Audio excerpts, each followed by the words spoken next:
Ici, on est à côté de Corba, on est dans une parcelle donc de grande culture qui a servi à faire pousser un blé l'année dernière.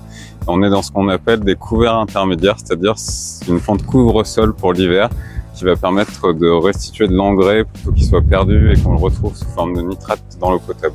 Ici, en fait, on évalue la pousse en fait du couvert intermédiaire, ce qui va nous permettre de voir des semences qui ont été semées par les agriculteurs. Elles ont bien poussé, entre guillemets, bien germé, elles se sont bien développées. C'est un partenariat en fait qui nous permet de collaborer avec les agriculteurs, déjà de voir en fait quelles sont les pratiques aujourd'hui, comment ils gèrent les couverts, d'essayer d'évaluer ce qu'on peut améliorer pour essayer de retrouver un peu moins de nitrate dans l'eau.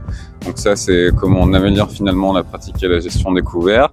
Et puis c'est aussi un partenariat plus large parce qu'en fait ça permet aussi de créer une relation avec l'agriculteur, de le voir tous les ans, de faire le point sur ces pratiques-là.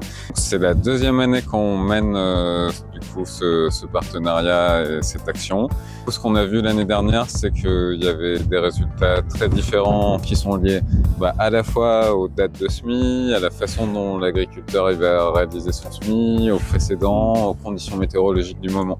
En fait, ces couverts, ils vont être ce qu'on appelle détruits, donc souvent par ce qu'on appelle un broyage. Du coup, ces morceaux de plantes, ensuite, ils vont être intégrés au sol.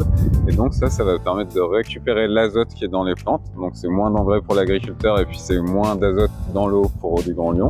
Et puis ça permet aussi de séquestrer du carbone en fait, du coup à plus long terme, et donc d'améliorer aussi la vie des sols parce qu'on va avoir ce qu'on appelle des plus gros taux de carbone organique et ça c'est plutôt favorable à la vie des sols. Et puis c'est aussi d'avoir des sols qui vont être plus propices entre guillemets non seulement à la biodiversité mais aussi à l'agriculture, à la santé des plantes.